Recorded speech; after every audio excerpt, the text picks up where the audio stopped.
It is. Come on, Pete. Go on, lad. One more lap to go.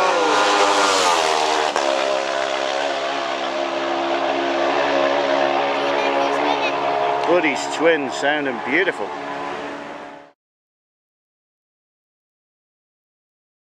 Paton Supertwin machinery has been a major force in races on the island in recent years. The bikes look great, sound great, and are record-breakingly fast.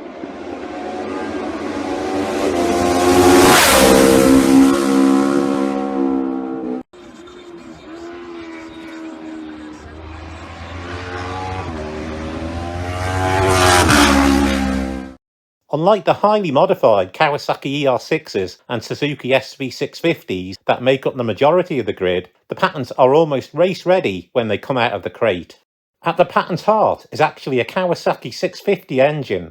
This, together with the legendary Italian firm's design expertise, has proved to be a winning combination. Exhilarating is probably the best way to describe racing at Blount Dip, also known as the bomb hole on the Southern 100 course. This section, a particular favourite amongst riders and fans alike, is situated in a depression surrounded by walls and buildings. This really concentrates the ground-shaking sound of a pack of Supertwin racers on full throttle. Here is all my footage from Supertwin Race 2 at the 2019 Southern 100.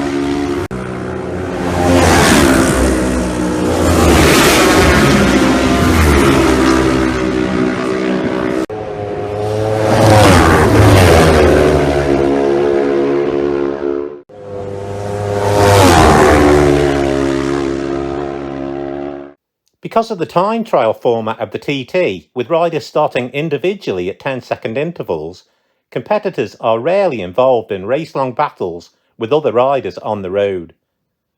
This possibility is made more unlikely by the fact that every current solo TT race requires at least one pit stop, which usually separates riders who are together entering the pits.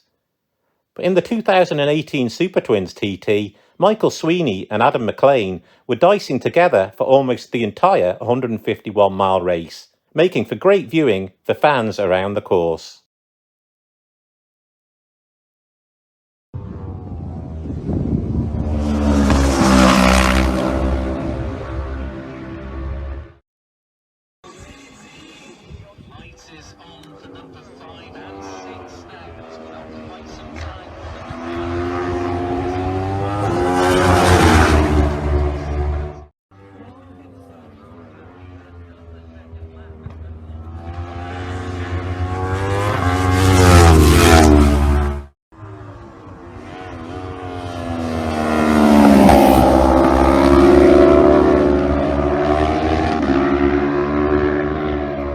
Adam McLean, pictured here, finished the race in 8th place, and Michael Sweeney was 7th.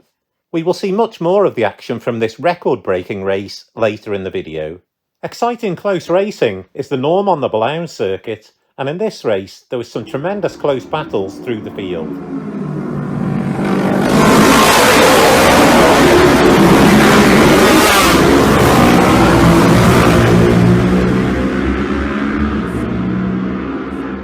Leading through Ballachagan on the first lap, it's Joey Thompson on one of the unmistakable Patons, followed by Jonathan Perry, the late great James Cowton on a McAdoo Kawasaki, Rob Hodson, and then emerging from the shadows into the lovely late evening sunshine, it's a former winner at the Manx Grand Prix on a Supertwin, Dave Moffat.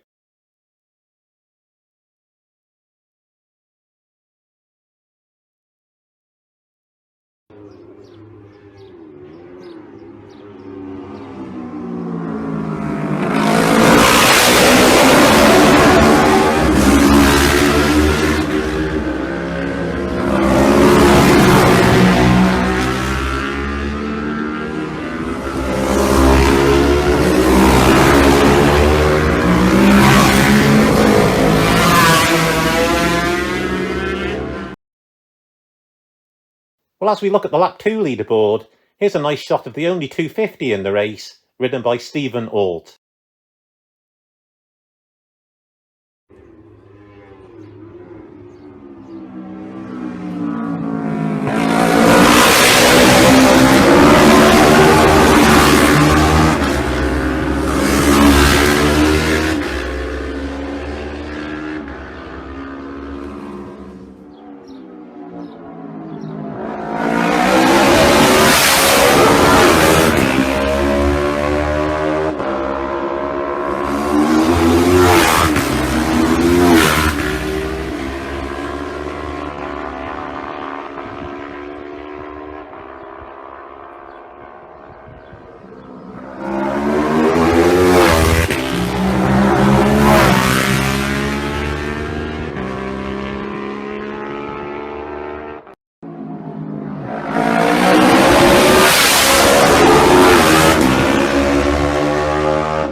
.250 GP bikes are no longer eligible to race alongside Supertwins on the mountain course.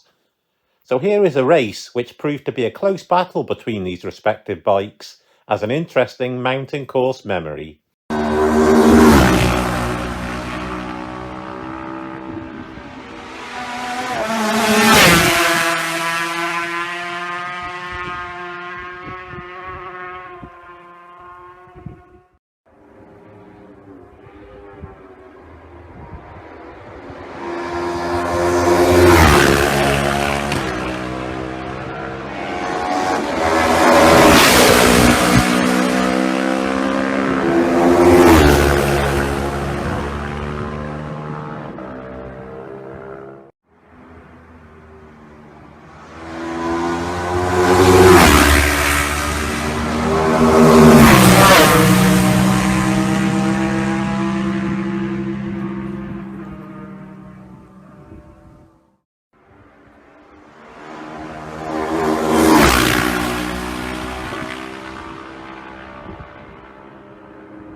The comparison between the light and agile 250 two-stroke racers and the heavier 650 twins is certainly a fascinating one.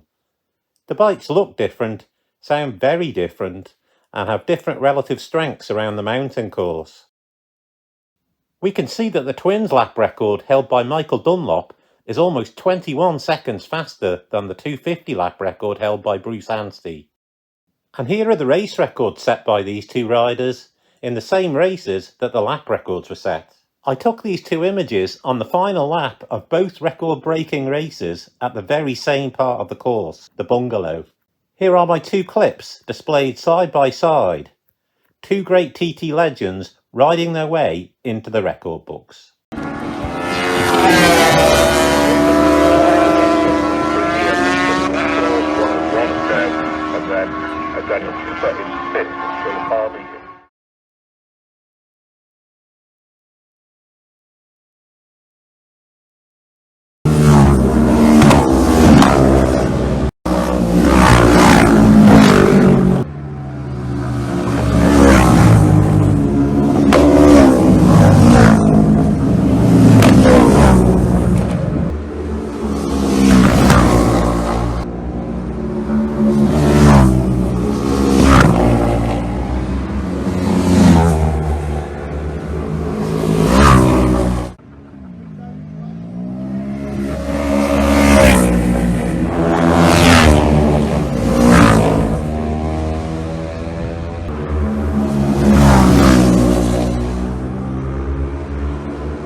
It was this man, Derek McGee, on a KMR Kawasaki prepared by legendary Supertwin racer and engineer Ryan Farquhar, who was the surprise early race leader. But two-time Supertwin TT winner Ivan Linton produced a new lap record to lead going into lap 2 from McGee and Michael Dunlop.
Unfortunately, Ivan Linton would retire before the end of this lap, and Michael Dunlop leapfrogged ahead of Derek McGee and the unfortunate Linton to take the lead going into the mid-race pit stop. This was thanks to another new lap record.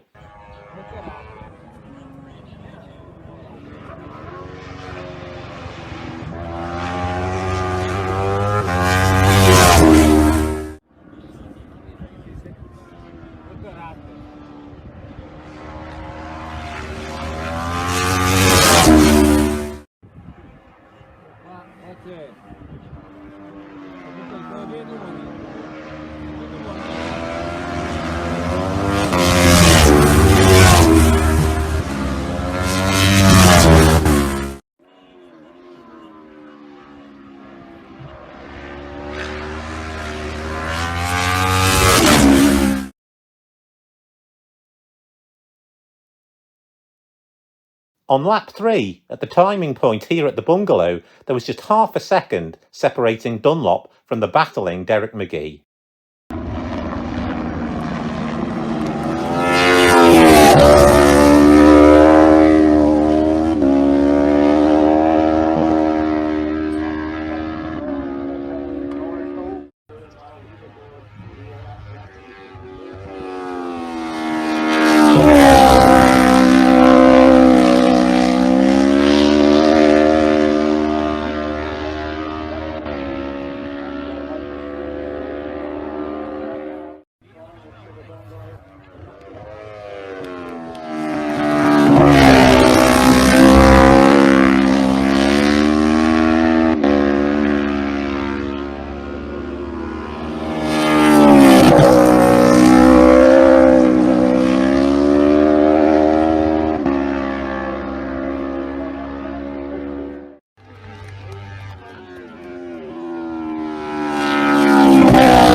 Yet another lap record on the final lap propels Michael Dunlop to his 18th TT victory, ahead of a delighted Derek McGee claiming his first TT podium. Michael Rutter notched up his 17th TT podium, inheriting third spot after Peter Hickman retired at Union Mills on the final lap.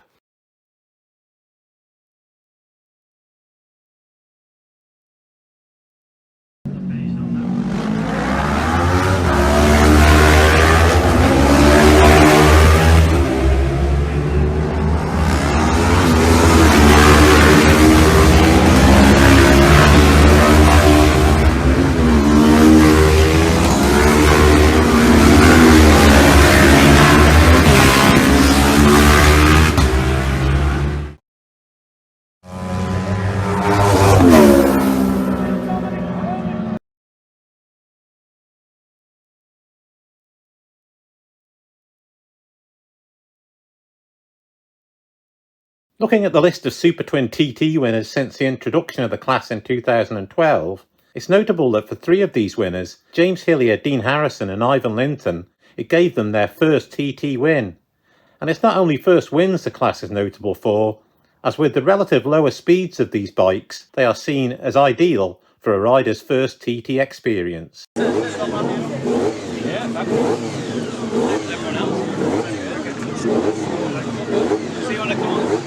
In 2015, Peter Moore, son of legendary TT commentator Roy Moore, made his mountain course debut in the newcomers Manx Grand Prix, armed with this Kawasaki ER6, supplied by family friend and highly respected competitor Alan Bud Jackson.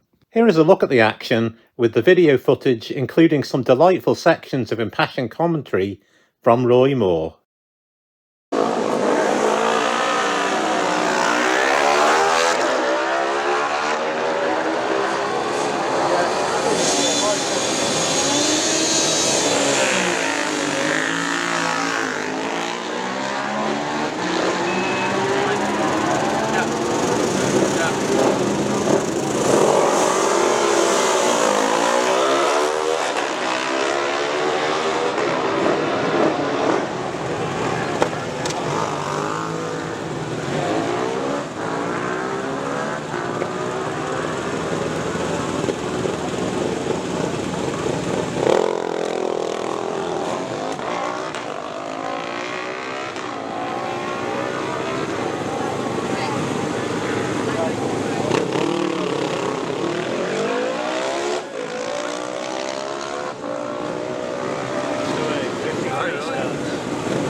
On the shoulder. Yeah. Away he goes. Yeah.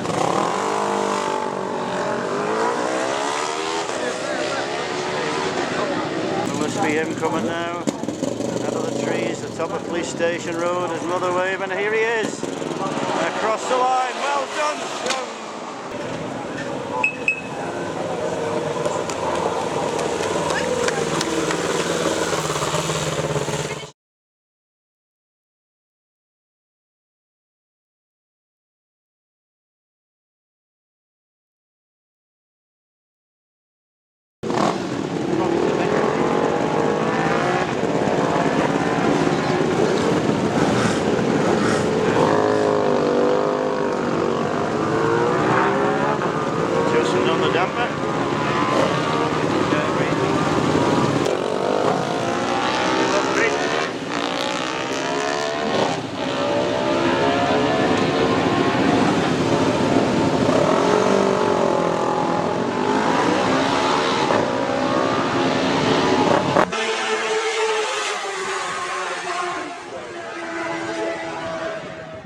As newcomers, the riders are not just getting their first mountain course race, they are also in many cases getting their first experience of a mid-race pit stop.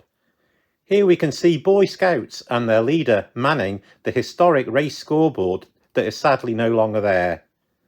The lights on above the numbers indicated when a rider had reached Cronknamona just a short distance from the finish. This gave valuable information to spectators and pit crews anxiously awaiting their rider. Here is some hectic action from the race, where Peter's crew pull off a slick pit stop. Kevin's got the fuel in, Kerf ready with the cap to go back on. Ryan cleans the front screen, plenty of time to do it. Kerf's cutting's going well, looks very calm, takes a drink. The energy drink which has been supplied, and then number 41 comes in right in front. That's going to be awkward. That's going to be awkward, so just bear that in mind when you take it out round and off down without an limiter. Just make sure you don't go over that 50 mile an hour. Kerf gets the tank back, chopped back on. Looks as though it's good, it's turned up, clutch out. Just come round the outside, she fires up and back into gear and away, and it was a good stop. It is. Come on, Pete. Go on, lad. One more lap to go.